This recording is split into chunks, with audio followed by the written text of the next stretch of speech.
All right, guys, it's 2-2 tomorrow, second leg at Old Trafford. 11 games unbeaten. Can we go for 12? Can we secure a place in the Europa League final? Obviously, the next game does not decide the final. It's going to be the game after that one. But can we take it all the way and bring silverware to Manchester United this season? Welcome back to another episode on the Glory Reds podcast. And tomorrow, United will be facing Olympic Lyon, second leg, Europa League competition. The stage is set. Something needs to be done. We need to get it across the line. This season has not been the greatest season for us in regards of the Premier League and any other competition. We've had two managers this season. Obviously, Ten Hag got sacked earlier on during the season. Ruben Amorim came in to fill those boots. So far, what he has done well, what the team has done well, has managed to go unbeaten in the Europa League competition. Somehow, we're still managing to stay afloat in this competition. And this competition is honestly our final lifeline to secure a European competition spot next season. All right. I know we've spoken about how it would be good for United not to qualify for Europa League competition or European competitions next season, but I think this will be good for us. I think a win for Ruben, I think a win for this team can sort of put us in a good position, can give us some boost of morale, give us something, to look forward to next season, even though we still know a lot needs to be done before we can even consider ourselves as competitors in the Premier League, as competitors in European competitions. So anyway, let's focus on tomorrow's match. So we're going to be going through a couple of stuff. Let's get straight into it. So quick recap. First leg, we drew 2-2, we got some really good goals. First one coming from Lenny Euro, second one coming from Joshua Zirkzee. The game looked under control. And of course, we had that big drama between Matic and Onana. All right. A lot was said, a lot of build up, a lot of drive. We're really looking forward to that game. We're really looking forward to going there and smacking up Lyon. For the first time, people or United fans had Onana's back. All right. Onana put some stuff out on social media. Obviously, you guys know the story, right? There's some misunderstandings and everything like that. And those shots fired back and forth. All right. And we obviously stand up and back our players. We backed Andre Onana, regardless of how we felt about Andre Onana at that time. We backed Andre Onana. We wanted to go there and show them. We wanted to go there and prove a statement. We wanted to go there and be the United that we are and say, look, you can't just talk smack and think you can get away with it. And for a brief period in that match, it seemed that we were going to do that until, of course, the first goal got let in, which could have been saved. Second goal, huge controversy around there. And I sort of feel sorry for Andre Onana because that goal, it was a difficult shot to stop. All right, it was. But I think the first goal error that he made influenced how we looked at the second goal and how we judged it. And also just his overall performance as a goalkeeper this season. That first goal did not do him any favors in terms of us backing him up. The game was done. All right. We had won the game. We needed to make the job easy for us going into the second leg. But now we're going into the second leg on an even plane. It's anyone's game. It really is anyone's game. And yes, Lyon has never beaten us in any previous encounters leading up to this game. Lyon has never beaten Manchester United. So we go in there with a good record of being unbeaten in the European competition this season.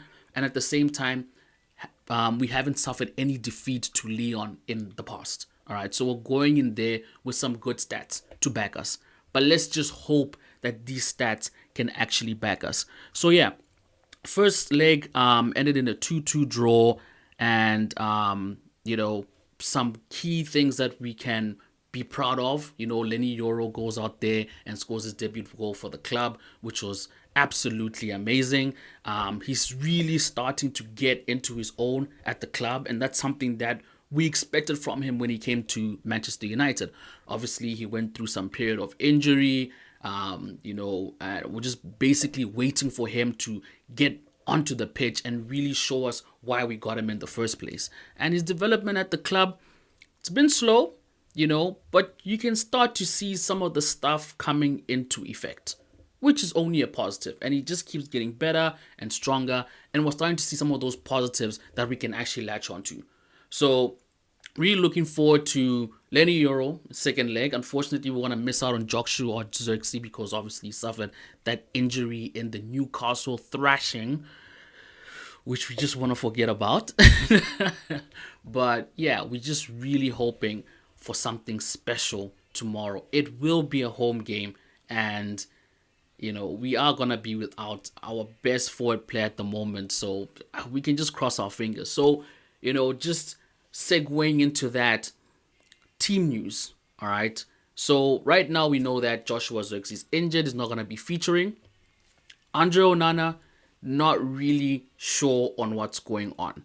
So far, the news that we heard after the first leg, right, and this was coming from Fabrizio Romano, is that Ruben Amorim had a word with Onana and said, look, I think it's time for you to take a break, all right?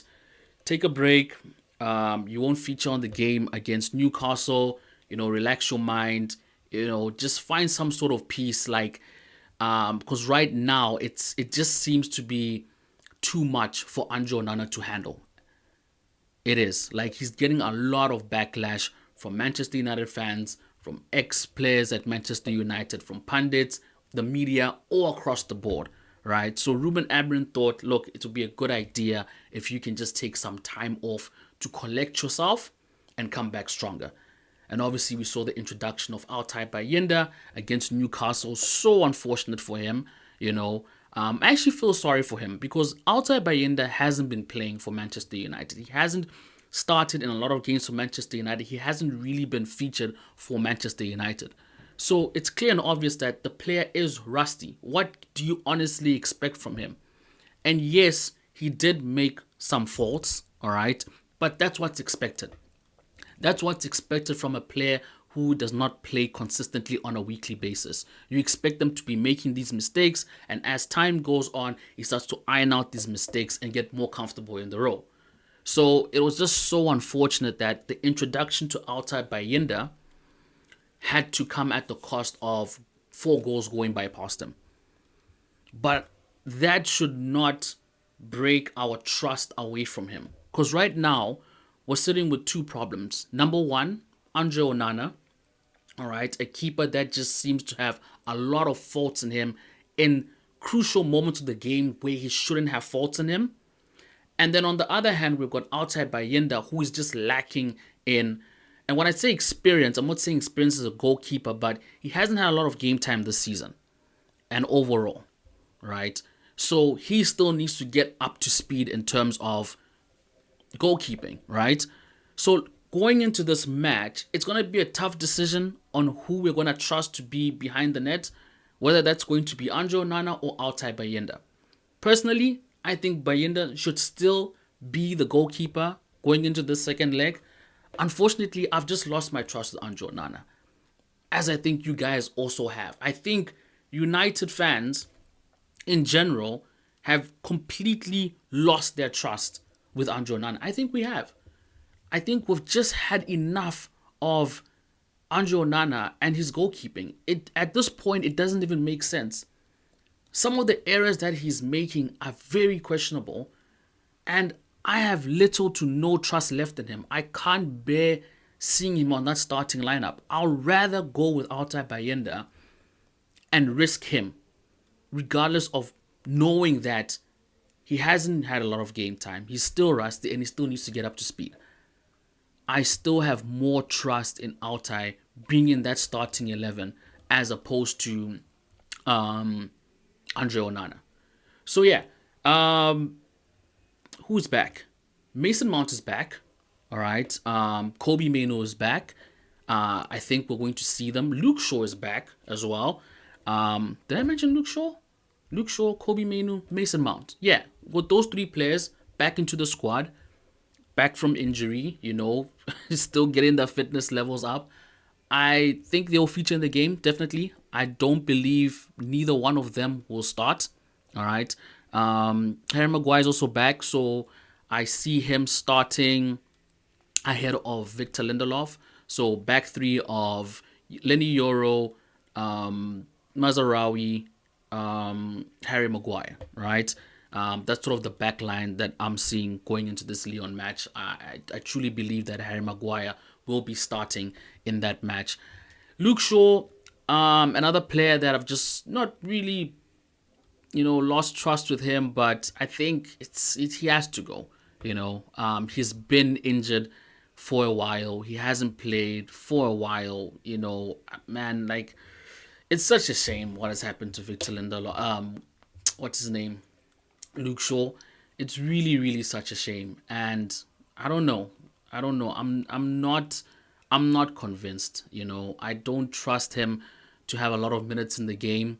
Unless for whatever reason this game goes into extra time, then I guess we've got no other option but to use them. But I think there should definitely be a lot of players that should be considered brought on the pitch before we can even think about bringing on Luke Shaw.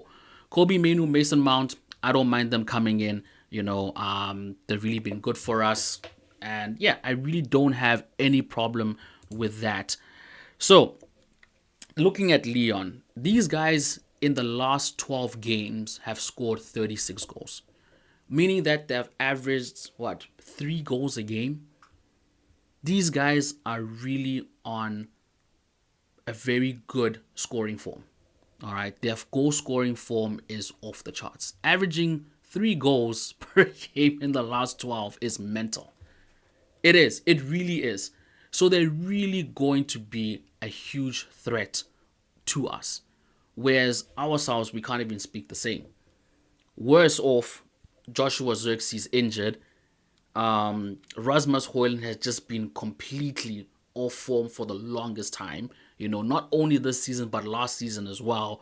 And again, he's another player that we can't trust to get the goals. Looking at Manchester United, we do not know where we're going to get the goals from. So the game plan for tomorrow is going to be very tricky, right? Because on one hand, we've got Rasmus Højlund, right, who has just been completely off his form. And then we've got Alejandro Garnacho, who just, decides to just shoot at will, right? He has got no real game plan when it comes to the final third. It's just like shoot and hope for the best and miss out on a lot of opportunities to create a better goal scoring chance. Now, looking back at that Newcastle game, when he was playing on the right-hand side, he seemed like a different player. He really did seem like a different player. And I don't know if that's because, naturally he's a right foot, obviously. He's not a left foot. So maybe he felt he had less opportunities of going and taking a shot because obviously the angle would be better coming from a person with the left foot. Scored that brilliant goal, by the way, just fucking dinking it in, way past the goalkeeper, hits the pole, but pings into the goals. Beautiful, beautiful goal. But you could definitely see a difference from the Newcastle game and the Lyon game in terms of shots being taken at goal. Significantly less. All right. So Ruben Amorim, I think, should go with that same strategy. I genuinely think he should continue to play Alejandro Garnacho on the right-hand side. That way, he's more in tune with the game. He's looking for passes, looking for crossing, and doesn't really take so many shots, unnecessary shots at goal, and rather just focuses on creating more goal-scoring opportunities for us to score. So that's where I think Alejandro Garnacho needs to be focused on for tomorrow's match. So yeah, who else now? Bruno Fernandes. Bruno Fernandes, I think he should still continue to play deep in the midfield. I think that we really need some sort of presence in there that's going to be combative, that's going to be, looking to win the balls back, and that also has a good eye for long passes. Because Bruno Fernandes, over these past few games, he just reminds me of like prime Fernandes when we got him from Sporting. His passing of late has just been so pinpoint accurate. It's almost a joke. It's been so good. It's been so crisp. Quick on the turn, wins the ball back, looks up for the player, pings it to them. Brilliant pass. And you're like, wow, we need you more involved in that position. And I think it only helps when we've got Joshua Zirkzee because, he sort of plays around that number 10 role as well as a striker. And then it just allows Bruno to just drop deeper, you know. So it'll be really interesting what Ruben Amorim is going to be doing with that midfield. Whether he's going to start Casemiro because he didn't start him against Newcastle, he opted for Christian Eriksen. So we may see Casemiro come back into play. Ugarte may start as well with Casemiro because I don't think that it's too early. It's too soon to see Kobe Mainoo return back to the starting 11, right? I still think he's going to be coming off the bench for quite some time. So I think Ugarte is going to be in that midfield, Casemiro. And since we're missing Joshua Zirkzee, Bruno Fernandes may reprise his role back into that number 10 position. And then, with midfield, wingers, we Alejandro Garnacho. On the other side, you never know. He may chance Mason Mount. We're yet to see what's going to happen. But either way, whatever team Ruben Amorim puts out there, they just have to get the job done. Because, in all honesty, even though we do have a lot of players that we have returned from injury, our bench is not really that strong. It's either players that are completely off form or are still injured or have just come back from injury. So it's going to be a really tough setup going into that match. But I think we can do it.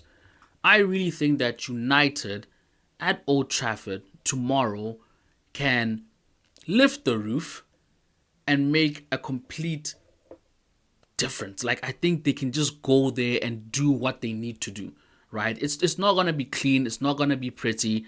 I just think tomorrow, because it just holds so much significance and it's like the last thing of any chance of us doing anything significant this season, I think that Bruno Fernandes will be able to charge the team forward and get us the necessary result that we need to get going into this fixture. So key players, Lyon obviously have Ryan Cherki, Thiago Almada. These players were both involved in the goals in the first leg. Like I said, these guys have averaged 3 goals per game for the past 12 games. So it is going to be a difficult challenge. These guys are relentless. They showed us that in the first leg. They opening the goal scoring, didn't waste any time.